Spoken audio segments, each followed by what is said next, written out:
시편 110편은 구약 시편 가운데에 신약 성경에 자주 인용되어지는 그리고 설명되어지는 부분입니다.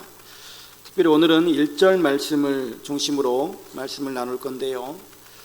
여호와께서 내 주에게 말씀하시기를 내가 내 원수들로 내 발판이 되게 하기까지 너는 내 오른쪽에 앉아 있으라 하셨도다. 오늘은 이 한 절만 나누려고 합니다. 본문은 다윗의 시입니다. 다윗이 고백하기를 여호와께서 내 주에게 말씀하시기를 이라고 말하고 있죠. 여기서 말하는 내 주는 다윗이 누구를 지칭하는 것일까? 이것이 신약 시대에도 화두였었습니다. 궁금증이 해결이 되지 않은 부분이었거든요. 1절에 의하면 여호와도 아니죠. 왜냐하면 여호와께서 내 주에게 말씀하시기라고 했으니까 1절에 말하는 내 주는 여호와가 아니에요. 다윗도 아니잖아요. 그러면 당시에 주라고 부를 만한 대상이 누구였을까라고 하는 부분인데요. 이스라엘 사람들은 주라고 하는 호칭을 하나님이나 왕에게 사용이 되어졌고요. 그 종들은 자기 주인을 일컬어서 주라고 쓰기도 했습니다. 근데 다윗은 왕의 신분이니까 왕이었던 다윗이 주라고 부를 만한 존재는 하나님밖에 없거든요. 그런데 다윗은 여호와께서 내 주에게 말씀하셨다라고 하니 주는 하나님이 아닌 거예요. 하나님밖에 주라고 할 대상이 없는데 그 하나님이 또 아닌 거예요. 그래서 여기서 말하는 다윗이 주로 생각하는 그 대상은 메시아인 것이죠.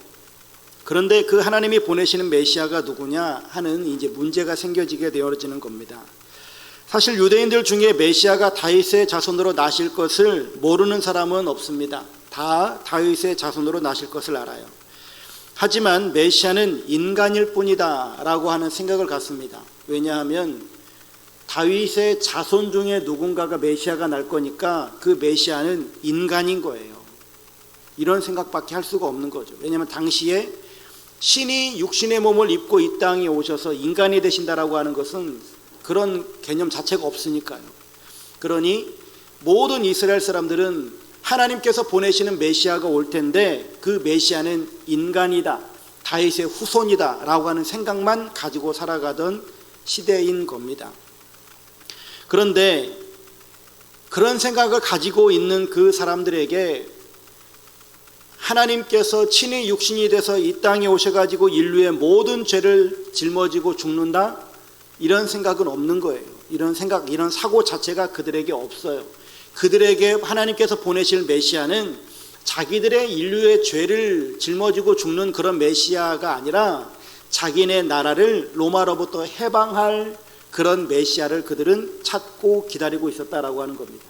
그리고 이제 그때 당시에 신약 시대에는 그러했었고요. 또 공통되게 그들이 가지고 있었던 메시아상은 그 메시아가 이 땅에 오셔서 다윗의 후손으로 이 땅에 오셔서 다윗의 나라를 다시금 다윗의 어떤 그런 나라를 회복하게 하셔가지고 이 나라가 부국강병을 이루는 그런 나라를 기대하고 있었다라고 하는 겁니다. 근데 예수님은 이 말씀을 그런데 달리 해석을 해버리는 거예요. 마태, 마가, 누가복음에 이 시편 110편 1절의 말씀이 인용이 되어지는데 특별히 마태복음 22장 41절 말씀을 좀 보게 되어지면 바리새인과 예수님 사이에 논쟁이 붙습니다. 바리새인들은 예수님을 하나님이 보내신 사람이라고 인정하지 않아요. 그저 랍비 정도로만 생각합니다. 이때 예수님께서 바리새인들에게 질문을 던집니다. 너희는 그리스도에 대하여 어떻게 생각하느냐? 누구의 자손이냐? 이렇게 묻습니다. 그러자 바리새인들이 다윗의 자손이니다 라고 대답을 합니다. 바리새인들은 생각할 때 메시아는 다윗의 후손으로 난다라고 하는 생각을 가지고 있는 거죠. 거기에 덧붙여서 그로 메시아는 사람이다라고 하는 생각을 갖고 있는 겁니다. 이때 예수님께서 오늘 읽은 본문을 가지고 다시 질문을 던집니다. 이르시되 그러면 다윗이 성령에 감동되어 어찌 그리스도를 주라 칭하여 말하되 주께서 내 주께 이르시되 내가 내 원수를 네 발 아래에 둘 때까지 내 우편에 앉아 있으라 하셨도다 하였느냐? 다윗이 그리스도를 주라 칭하였은즉 어찌 그의 자손이 되겠느냐라고 질문을 던집니다. 바리새인들은 그리스도는 다윗의 자손일 뿐이다. 단순히 그 혈통이라는 것 외에는 중요한 것이 아니다 라고 생각을 가지고 있었는데, 예수님은 그러니까 그리스도가 다윗의 후손인 것은 맞으나 다윗조차도 그리스도를 향하여서 주라고 불렀는데 어떻게 다윗의 후손일 수 있겠느냐라고 질문을 던지고 있는 거예요. 오늘날에도 많은 사람들이 예수님을 하나님의 아들로 인정하지 않잖아요. 예수님은 그냥 역사적인 인물일 뿐이에요. 세계 4명 중에 한 성현이라고 생각을 한다 이거죠. 근데 예수님은 이 시편 110편 1절 말씀을 통해서 자기의 하나님 되심, 그리스도 되심을 지금 증명해 주고 있는 겁니다. 사도 요한도 요한복음에서 증거하는데, 태초에 말씀이 계시니라, 이 말씀이 하나님과 함께 계셨으니 이 말씀은 곧 하나님이시니라. 그가 태초에 하나님과 함께 계셨고 만물이 그로 말미암아 지은 바 되었으니 지은 것이 하나도 그가 없이는 된 것이 없느니라 라고 말씀하고 있거든요. 태초에 말씀이 있었는데 이 말씀이 곧 예수님이시다. 이 예수님이 하나님과 함께 계셨다. 이 예수님은 어쩌다가 팔레스틴에서 태어나셔가지고 하나님의 아들로 인정받은 분이 아니라 태초부터 그분은 하나님과 함께 하셨다라고 하는 것을 요한복음에서 증거하고 있다 이 말입니다. 그리고 2절에 보면 태초에 천지를 만드신 그 하나님과 예수님이 함께 계셨고, 3절에 보면 창조물이 예수님 없이는 하나도 된 것이 없다라고 선포하고 있습니다.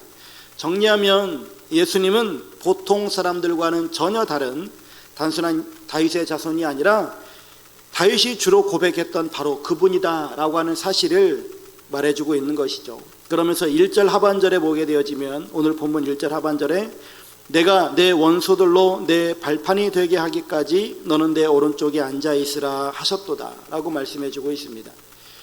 우리는 이미 앞서 다윗이 주가 하나님의 아들이신 예수 그리스도임을 살펴보았습니다. 그런데 본문을 보니까 내가 내 원수들로 라고 말하죠. 즉 하나님의 아들 예수께 원수가 있다라고 하는 것을 알 수가 있습니다. 이러한 사실은 예수님께서 이 땅에 오신 이유, 그리고 우리가 예수 그리스도를 구주로 믿어야만 하는 그런 분명한 이유가 설명이 되어지는 것이죠. 여기서 말하는 예수님의 원수는 누구인가? 한마디로 말하면 인류를 영원한 멸망으로 이끄는 존재입니다. 예수님의 사역을 반대하고 방해하면서 모든 인류를 지옥으로 끌고 가려고 하는 그 어둠의 영, 사단이라고도 하고 마귀라고도 일컬어지는 이 존재입니다. 이런 어둠의 세력, 마귀 사탄으로 내 발판이 되게 하기까지라고 말씀하시잖아요. 고대 근동에서는 전쟁을 하게 되어지면요, 승리한 왕이 패배한 왕의 목이나, 그러니까 머리나 몸통을 발로 밟습니다. 그리고 이렇게 이제 승리의 상징을 하죠. 칼을 높이 들면서 이제 내 원수가, 내 적군이 내 발 아래에 있다라고 하는 것을 보여주면서 대내외적으로 전쟁에서 내가 승리했다라고 하는 것을 보여주는 이 상징적인 묘사 장면이 여기 나와 있는 겁니다.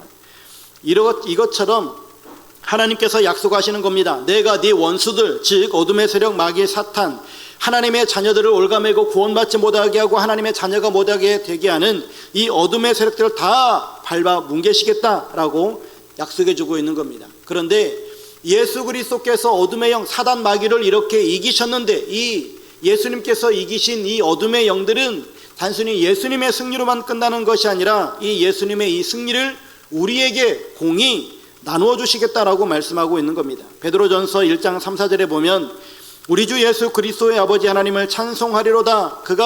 그의 많으신 긍휼대로 예수 그리스도를 죽은 자 가운데서 부활하게 하심으로 말미암아 우리를 거듭나게 하사 산 소망이 있게 하시며 썩지 않고 더럽지 않고 쇠하지 아니하는 유업을 있게 하시나니 곧 너희를 위하여 하늘에 간직하신 것이라 라고 말씀하십니다. 이 말씀인즉슨 하나님께서 예수님을 부활시켰고 그 예수님의 그 부활, 그 구원의 은총을 우리들에게도 공히 주시겠다라고 하는 내용이에요. 인간으로서는 감히 상상할 수 없는 이 죽음과 이 저주에 대한 완전한 승리를 예수 그리스도께서 이루셨고, 이 예수님이 이루신 그 구원, 그 죽음에 대한 정복을 우리들에게도 나눠주시겠다. 이 승리의 주인공이 우리가 되게 하시겠다라고 말씀하시는 겁니다. 예수님으로 말미암아 우리들에게 영원한 생명을 얻는 존재가 되어졌다라고 하는 것을 말씀해 주고 있는 거예요. 여러분, 우리가 세상을 살아가면서 예수님을 믿고 살아가는데 예수님이 이기신 그 이김이 우리들에게 주어졌다라고 약속했는데, 그러면 여러분들은 세상을 살아가면서 얼마나 이기고 살아가십니까? 이게 사실 이게 중요한 것 아니겠습니까? 예수님께서 이 땅에 오셨고, 그리고 죽음을 이기셨고 부활하셨고, 예수님께서 악한 마귀를 진뭉개셨다라고 하는 것, 이것이 나와 무슨 상관이 있냐 이거죠. 이 승리가 내 승리가 되어야 될 것 아니겠습니까? 옆 동네, 제가 지난주에 휴가를 다녀왔는데 그 어디 동네 가니까는 어디 해변에 있는 조그만 마을에 서울대 합격했어요, 유니스트 합격했어요, 어디 합격했어요. 또 어떤 분은 그 동네에 있는 어떤 분인데 기술사가 되셨어요. 그러니까 그 조그마한 동네에 경사가 났더라고요. 그 조그만 마을에서 서울대도 합격하고 유니스트도 합격하고 그런 소위 그 과학으로 유명한 그런 학교들, 아니면 제1 명문이라 일컫는 서울대학에도 어떤 애가 합격했고, 또 그 동네에 있는 어떤 아저씨는 그 동네 출신이겠죠. 하여튼 그런 기술사가 되셨고, 하여튼 그래요. 경사가 났어요. 그걸 읽는 저희는요, 그게 저하고 무슨 상관인데요? 아무 상관없어요. 그런가 보다 라고 하는 거죠. 예수님이 이긴 승리가 여러분들에게는 진짜 승리이냐고요. 여러분들 세상 살아가면서 이기고 살아가십니까? 내 가족한테 이기는 거 말고요. 진짜 이겨야 될 대상, 어둠의 영들과 싸워서 이기고 계시냐고요. 그게 중요한 것 아니겠습니까? 예수님은 과거에 이기셨지만 우리의 싸움은 현재형이에요. 우리는 맨날 싸우고 있잖아요. 우리의 싸움은 끝나지 않았습니다. 주님은 선한 싸움을 싸우고 죄와 사망의 권세를 굴복시키셨지만, 공중권세 잡은 악한 마귀는 아직도 믿는 자들을 괴롭게 하고 우리를 미혹합니다. 그래서 예수님께서 우리들에게 이런 말씀을 주시는 겁니다. 요한복음 16장 33절에 이것을 너희에게 이르는 것은 너희로 내 안에서 평안을 누리게 하려 함이라. 세상에서는 너희가 환난을 당하나 담대하라. 내가 세상을 이기었노라. 주님이 이기신 싸움입니다. 우리가 주님을 의지하고 주님과 함께할 때 우리도 넉넉히 이길 것을 말씀해 주시고 계시는데, 환난이 넘어갈 것이다, 나에게는 고통이 없을 것이다 라고 하는 것이 아니라 너희가 환난을 당할 건데 담대하라, 내가 세상을 이겼다 라고 말씀하시는 거예요. 그러면서 우리들에게 평안하라 라고 말씀하십니다. 환난이 올 것인데 평안해라.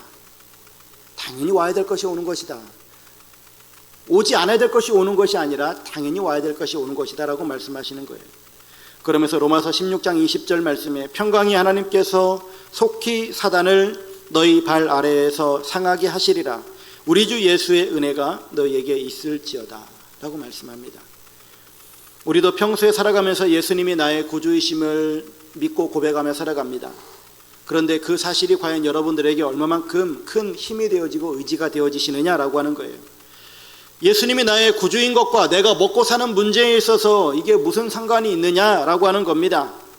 예수님이 나의 구주이신 것이 내 인생에서 가장 큰 명제이고 가장 큰 문제이며 또한 가장 큰 원칙으로 살아가고 있는가?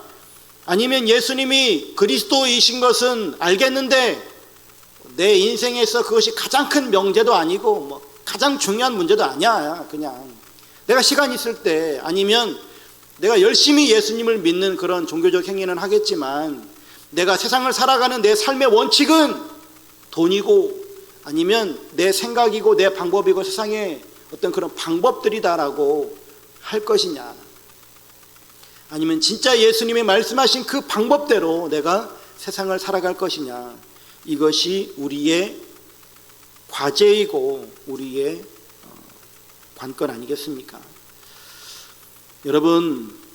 여러분들은 예수님은 나의 삶에 있어서 최후 승리를 얻게 하실 분이시고 내 삶의 주인이시다라고 하는 이 사실을 믿으십니까?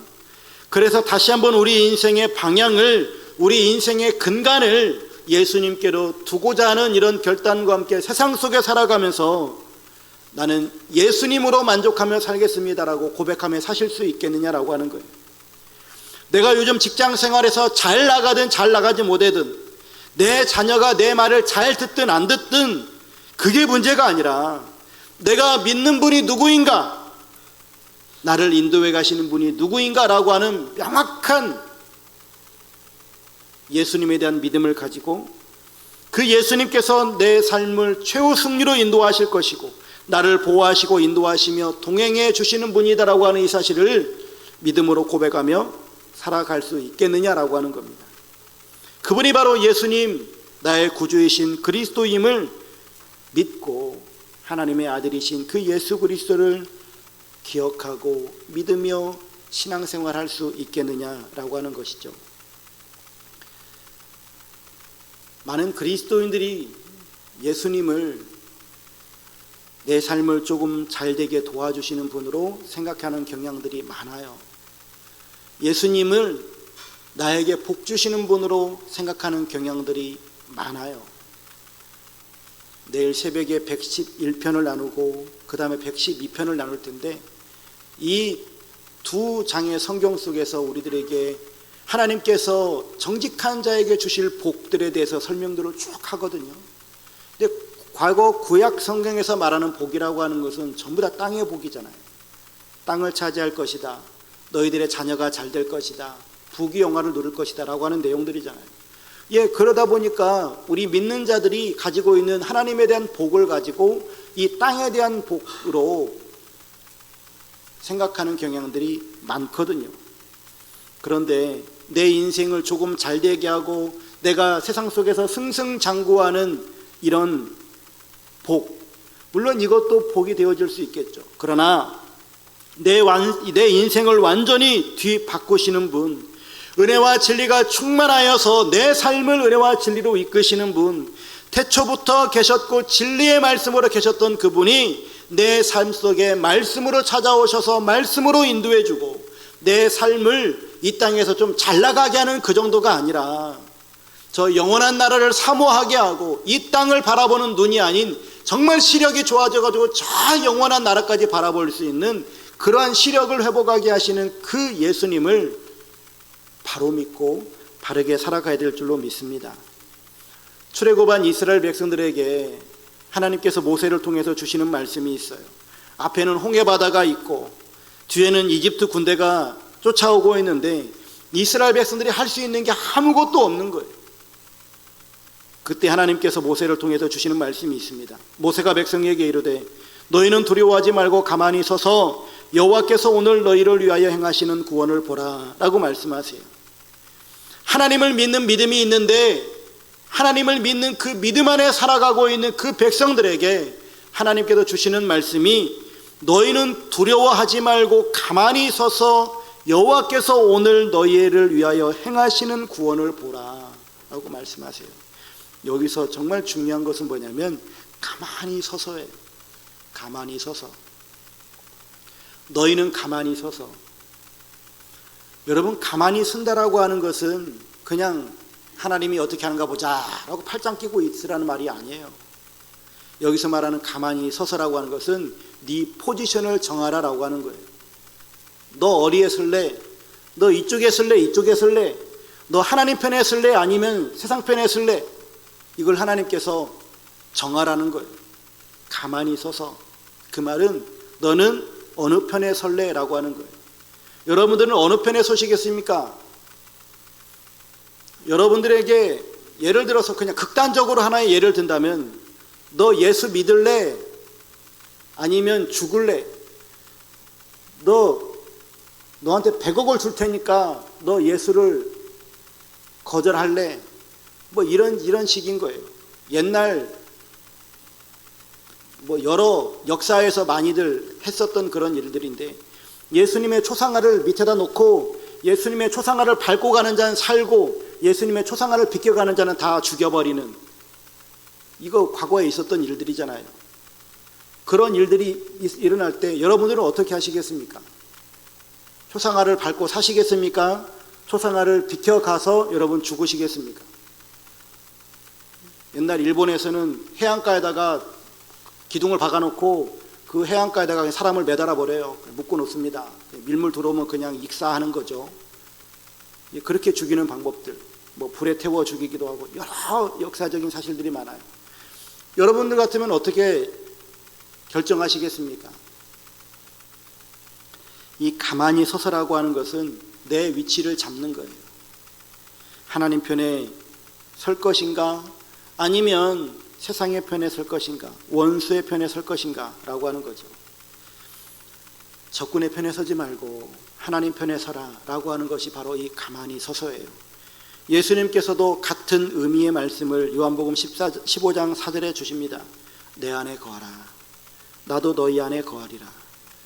너희가 내 안에 머물러 있고 내가 그 안에 머물러 있으면 이 사람은 많은 열매를 맺는다라고 말씀해 주고 있어요. 하나님께서 우리들에게 주시는 말씀은 세상에서 열심히 살아라, 열심히 공부해라, 힘써 싸워라, 애를 써라, 그러면 너를 도와주겠다라고 하는 것이 아닙니다. 내 안에 거하라예요.